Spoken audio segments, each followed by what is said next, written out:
Di bengkel motor, transaksi biasanya tidak hanya satu jenis. Ada pelanggan yang datang untuk servis motor, ada juga yang hanya membeli spare part seperti oli, busi, ataupun kampas rem. Kalau pencatatannya tidak dipisahkan dengan jelas antara barang dan jasa, biasanya laporan bisnis jadi kurang rapi. Penjualan spare part tercampur dengan pendapatan servis, dan akhirnya pemilik bengkel sulit melihat sebenarnya bisnisnya itu lebih banyak untung dari mana. Masalah seperti ini sering terjadi ketika database barang dan jasa belum disusun dengan baik sejak awal. Spare part yang dijual belum didaftarkan dengan rapi, jasa servis masih dicatat secara manual, atau bahkan semua transaksi dimasukkan sebagai satu jenis penjualan aja. Akibatnya, ketika laporan penjualan dibuat, datanya jadi kurang jelas. Pemilik bengkel tidak bisa melihat dengan mudah berapa penjualan spare part dan berapa pendapatan dari jasa servis. Padahal, informasi seperti ini cukup penting untuk melihat performa bisnis bengkel motor. Karena itu, di video ini saya akan menunjukkan bagaimana cara melakukan setup database barang dan jasa di Accurate Online untuk bisnis bengkel motor. Dengan database yang disusun dengan benar, transaksi penjualan spare part dan jasa servis bisa dicatat dengan lebih rapi dan laporan bisnis juga akan menjadi lebih jelas. Supaya lebih mudah dipahami, kita akan langsung melihat contoh bagaimana membuat daftar spare part dan juga jasa servis yang bisa digunakan di bengkel motor. Nah, sekarang saya udah ada di dalam database Accurate Online. Jadi untuk video kali ini,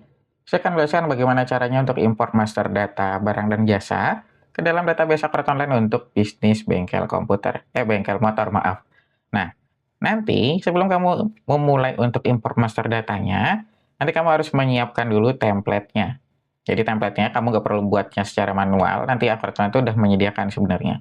Untuk template-nya nanti kamu bisa masuk ke modul persediaan, di sini ada fitur barang dan jasa. Nah, nanti di sini kamu klik icon yang warna hijau, terus klik import dari Excel. Nah, nanti di sini udah, kamu tinggal klik aja nih yang tulisan contoh file, kamu klik, nanti dia akan langsung download otomatis. Kemudian nanti untuk tampilannya dia seperti ini. Jadi ini nanti ada beberapa data yang ada kolom yang kamu isi, terus nanti kita juga ada penjelasan kolomnya. Pastikan nanti setiap kamu mengisi atau input master data, kamu sambil baca penjelasan kolom di sini. Karena penjelasan kolom di sini tuh sebenarnya udah lengkap banget. Cuma tadi saya udah isi beberapa data, nanti biar nggak memakan banyak waktu, tapi nanti saya jelaskan juga. Ini kenapa saya mengisi kayak gini, kayak gitu. Jadi nanti biar kamu ada gambarannya juga. Nah, sekarang kita langsung mulai aja.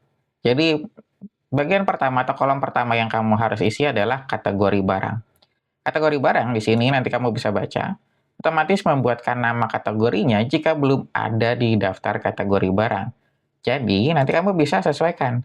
Jadi, misalkan kamu mau masukin nih servis apa aja yang kamu punya, ini kan saya masukin nih, ke servis motor standar, atau servis motor yang lengkap, terus nanti ada ganti oli, servis rem, dan segala macam. Terus kita juga ada oli sama spare part. Nah, nanti kita bisa masukin kayak gini, kita bisa pisahin. Supaya nanti pas kita lihat laporan, kita bisa filter sesuai dengan kategorinya masing-masing. Kayak gitu. Kalau kamu mau lihat performa untuk servis, ya nanti kamu bisa filter kategorinya yang servis. Terus nanti kamu juga ganti lagi untuk yang oli, terus nanti juga bisa ganti yang ke spare part. Kemudian kita masuk ke kolom yang kedua. Kolom yang kedua adalah kode barang. Kode barang di sini kalau kita lihat penjelasannya, itu jika dikosongkan maka Accurate akan membuat kode otomatis secara counter. Nah, ini nanti dia akan mengacu dari fitur penomoran yang ada di modul pengaturan di sini. Ini ada fitur penomoran. Nah, sebenarnya Accurate itu sudah menyediakan untuk penomoran transaksinya. Cuma nanti kalau ini kan dia penomoran barangnya dia hanya sederhana aja. Namanya kan dia default dari sistemnya. Nah, saran saya nanti kamu kalau mau pakai penomoran ini, kamu buat lagi sendiri. Jadi nanti ada beberapa komponen yang bisa kamu pilih di sini. Nah, nanti kamu sesuaikan aja. Memang kalau kamu mau pakai yang dari Accurate Online ini tetap bisa, tapi ya dia tampilannya sederhana kayak gini. Saran saya nanti kamu buat aja sendiri, ini ada beberapa komponen yang bisa kamu gunakan. Nah, kalau misalkan kamu di pembukaan sebelumnya udah punya kode barangnya, nanti kamu tinggal input aja di sini. Kode barangnya itu apa aja. Kemudian kita masuk ke kolom yang berikutnya adalah nama barang, nanti kamu input aja nama barang dan jasa yang kamu punya. Kemudian kita masuk ke jenis barang. Jenis barang, di sini kita ada beberapa pilihan. Kita ada inventory atau yang persediaan, terus kita ada non-persediaan. Ini bedanya nanti kalau yang persediaan ini, dia itu stoknya bisa kamu kontrol. Tapi kalau yang non ini, dia nggak bisa kamu kontrol. Jadi ketika kamu melakukan pembelian, dia langsung jadi beban. Terus pas penjualan, dia langsung jadi pendapatan. Jadi nggak ada kontrol stok kalau yang non-persediaan.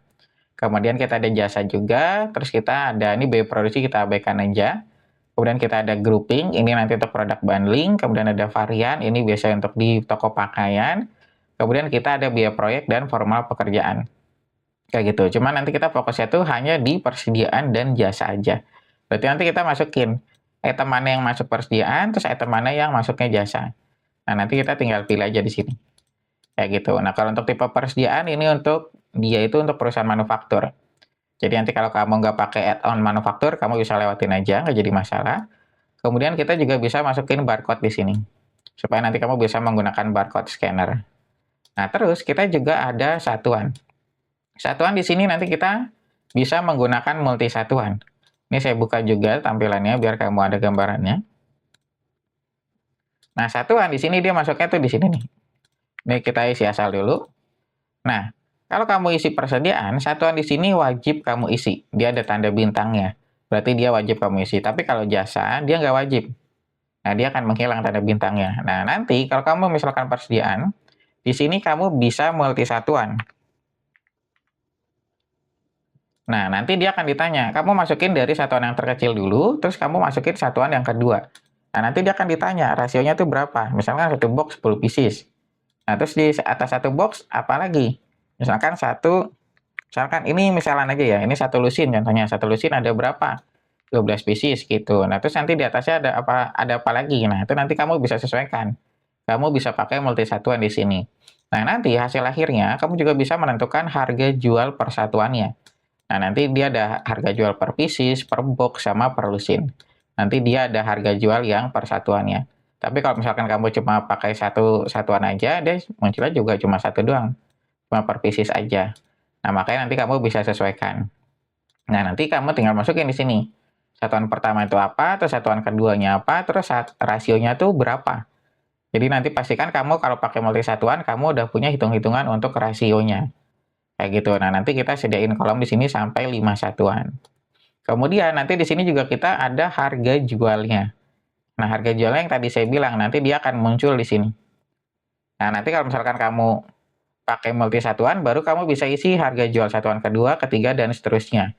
Tapi kalau kamu pakai satuannya cuma satu, terus kamu isi harganya ada banyak, di sini dia nggak bakal bisa. Dia pasti akan nolak. Makanya nanti kalau kamu isinya satuannya cuma satu, ya harganya cuma satu aja di sini. Kayak gitu. Nah, terus kita lanjut lagi. Ini kita ada minimum jualnya juga. Terus nanti kita ada default diskon. Ini sama. Ini sesuai dengan informasi yang ada di penjualan di sini. Terus kita juga bisa masukin informasi pembeliannya. Kayak pemasok utama, terus satuan beli, harga beli, minimum beli, sama batas minimum stok. Nah, kita bisa masukin di sini juga. Dia ada di sini, nanti di kolomnya. Nah, terus kita lanjut lagi. Kemudian kita juga ada informasi untuk pajaknya. Jadi nanti kita bisa masukin kode barang pajaknya, nanti kamu bisa cek di sini untuk referensinya. Terus nanti kita ada PPN, ini pakai PPN atau enggak, terus nanti ada PPh-nya juga. Kayak gitu, nanti kamu bisa sesuaikan. Nah, terus kita masuk lagi ke bagian saldo awal. Saldo awal tuh nanti dia masuknya di sini, di bagian stok, di tab stok. Nah, nanti pastikan kamu udah punya pembukaan nih, di pembukaan kamu sebelumnya.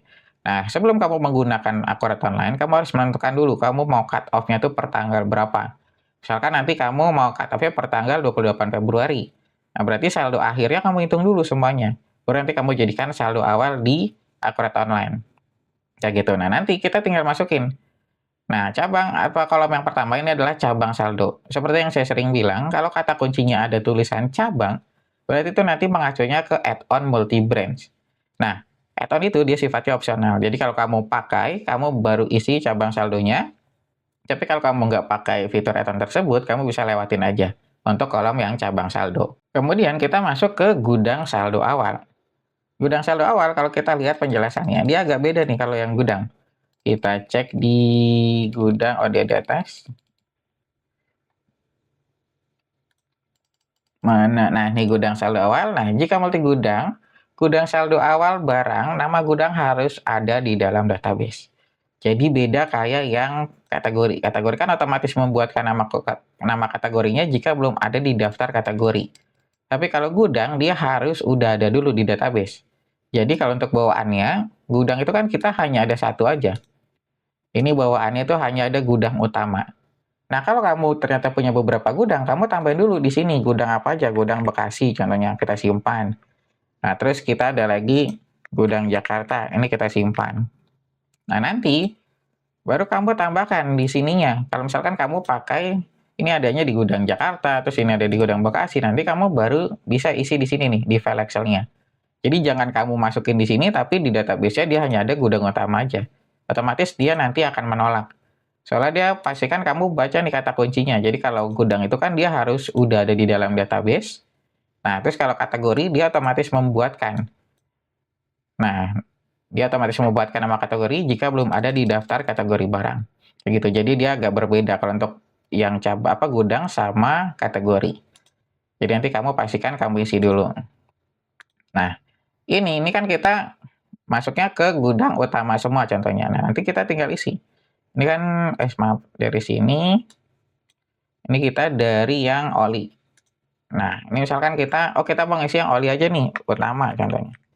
Nah, ini kita masukin di sini. Nah, kuantitasnya ini kita satuan itu per botol. Nah, kuantitasnya kita ada berapa? Misal, kita ada 100 botol. Nah, kita jangan tulis 100 botol di sini, karena di kolom selanjutnya, ini kita ngisi untuk satuannya. Jadi kuantitasnya di sini, terus nanti satuannya di sini, botolnya. Nah, terus nilai satuannya berapa? Nah, nilai satuan ini bukan nilai secara keseluruhan. Jadi hanya nilai per satu barangnya aja, per satu botol. Misal, satu botolnya berapa? 10.000. Ya, berarti kamu masukin 10.000 di sini. Nah, ini per tanggal berapa? Misalkan kita per tanggal 01/03/2026. Nah, misalkan kita per tanggal 1 Maret. Nah, terus yang kedua kita ada lagi, misalkan gudang utama juga. Misal ini kita ada 500, ini botol juga. Nah, harganya berapa? Harganya 5.000. Nah, ini per tanggal 1/03/2026. Nah, kita cek dulu satuannya udah bener botol-botol. Nah, berarti ini kita udah masukin untuk saldo awal yang kita udah isi nih. Udah saldo awal, terus kuantitas, terus satuannya, nilai sama per tanggal berapa. Kemudian kita lanjut lagi, ini kita ada kolom tambahan dari karakter sampai ke tanggal. Jadi nanti di karakter itu kan kita sebenarnya pas input data barang dan jasa di sini, ini kan udah ada beberapa kolom nih yang bisa kamu isi. Cuma nanti kolom ini misalkan kamu ternyata, oh saya kurang mas untuk yang kolom-kolom di sini, saya mau menambahkan lagi sesuai dengan kebutuhan saya. Nah, nanti kamu bisa tambahkan lagi kolom-kolomnya sesuai dengan yang kamu butuhkan. Misal nanti kamu mau nambahin kolom apa. Nah, nanti kamu tinggal masukin aja di sini. Kamu bisa masukin nama merek contohnya, atau nanti ada tanggal datangnya itu tanggal berapa, terus nanti ada informasi yang lain. Nah, nanti kamu bisa masukin aja di sini. Kamu bisa lengkapin aja, baru nanti kamu bisa menggunakan untuk kolom tambahannya. Nah, kemudian kita bisa mapping juga untuk akun penjualan dan akun yang lainnya. Jadi kalau untuk bawaannya, ini kan kita udah disediain. Nah, dia udah ada di sini sebenarnya. Jadi ketika kita melakukan persediaannya itu masuk kemana, terus penjualannya itu kemana, terus retur kemana, ini udah di mapping sebenarnya. Cuma kan kita pastinya pengen mapping lagi, ini kan item baru kita nih. Kita mau dipisah nih untuk penjualan ini service, terus nanti ada penjualan oli sama penjualan spare part. Nah, ini kita mau dipisah. Nah, ini kan kalau bawaannya dia digabung nih untuk akun penjualannya. Jadi kita nggak bisa tahu penjualan oli kita berapa, penjualan spare part kita berapa. Nah, kita harus pisahin. Nah, nanti kita bisa pisahin. Nah, di sini kamu tinggal masukin kode akunnya aja. Jadi kalau kita cek di sini, nah kita hanya kode akunnya aja, bukan nama akunnya. Jadi kan kita mau nambahin, kita sambil buka ya. Kita lihat dulu akun pendapatannya. Oh, ini udah. Nah, ini kan akun pendapatan kita. Kita mau masukin ke sini penjualan jasa, penjualan oli, sama penjualan spare part. Nah, kita bukan masukin nama akunnya, tapi kita masukin kodenya. Berarti kita dari RV001. Nah, kita copy aja di sini. Ini kan kita buat yang jasa ya. Nah, kita masukin penjualan jasa. Jasa itu sampai. Nah, dia sampai sini. Nah, ini udah sesuai. Ini penjualan jasa. Berarti nanti ketika kita melakukan penjualan servis, dia akan langsung masuk ke penjualan jasa. Kemudian kita yang penjualan oli. Oli itu berapa? Dia RV yang 002. Nah, ini kita tinggal copy aja RV 002. Nah, ini kita masukin di sini. Terus spare part itu berapa? Spare part yang 003. Berarti kita tinggal copy lagi. Nah, ini tinggal kita copy ke bawah. Nah, udah jadi. Berarti nanti ketika kita melakukan penjualan, dia akan langsung masuk ke akun yang ini.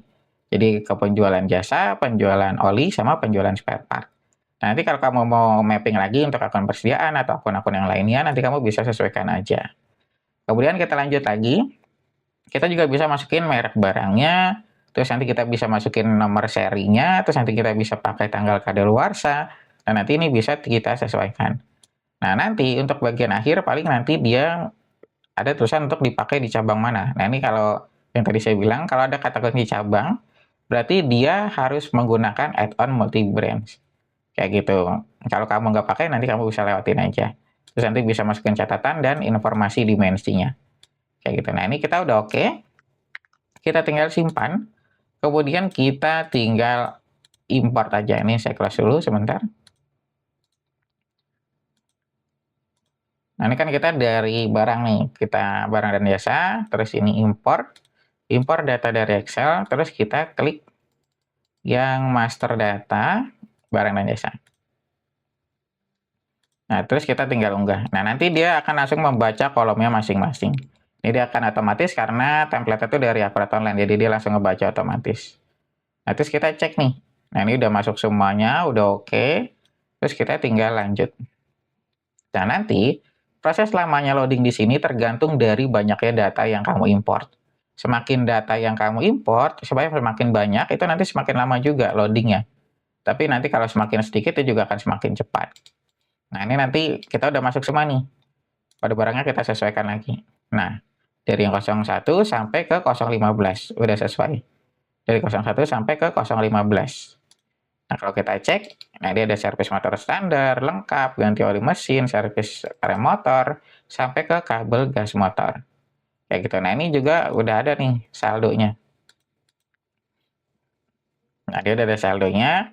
Terus kalau kita lihat di akunnya, nah dia masuk ke penjualan oli. Udah sesuai. Terus yang jasanya coba kita buka. Dia langsung ke penjualan jasa.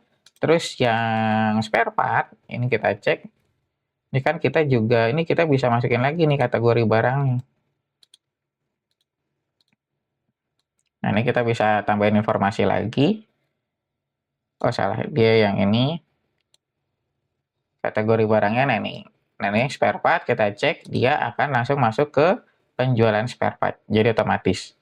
Jadi kalau kita cek, ini kan oli gardan, tadi kan kita mau lihat juga saldo awalnya, dia udah masuk, kuantitasnya 500 botol, ini nilai satuannya 5.000, terus kita ada beban pokoknya. Nah, berarti kita udah ada nilai persediaan di laporan neraca kita. Salah. Nah, dia akan langsung muncul di sini, nilai persediaan.